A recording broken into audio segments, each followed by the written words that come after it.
Chi ha due tuniche ne dia una a chi non ne ha. È questo versetto del Vangelo di Luca, un insegnamento di Giovanni Battista, ad avere mosso il donatore samaritano che in poco tempo ha scelto di regalare uno dei suoi due reni perfettamente sani a chi ne aveva bisogno.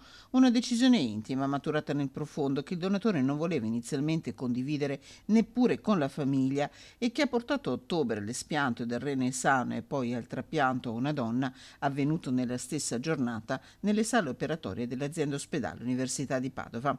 Si tratta del terzo trapianto samaritano di rene a Padova, 10 quelli fatti in Italia. A fornire le prime informazioni al donatore è stata a febbraio proprio Lucrezia Furian, che ha risposto al numero dedicato creato a Padova e poi ha incontrato il donatore spiegandogli tutto l'iter nel dettaglio. L'iter richiede un po' di tempo perché deve accertare l'idoneità clinica e psicologica, ma forse prima di tutto informare.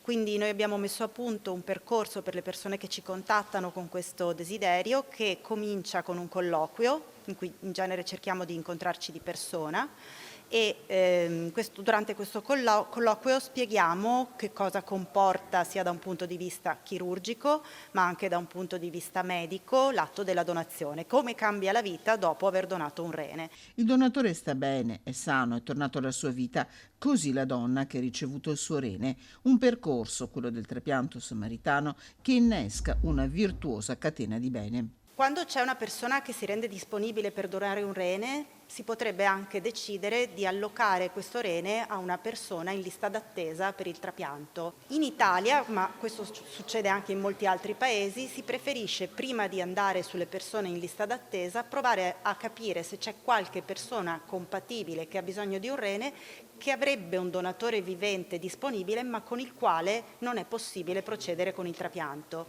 In questa maniera, se c'è questa compatibilità, il donatore del ricevente del rene samaritano donerà poi a qualcun altro. Da 10 donatori samaritani, 30 sono stati trapianti in Italia. A Padova nel 2025 sono stati eseguiti sinora 53 trapianti di rene, ma solo nel nostro paese sono 6.000 le persone in lista d'attesa.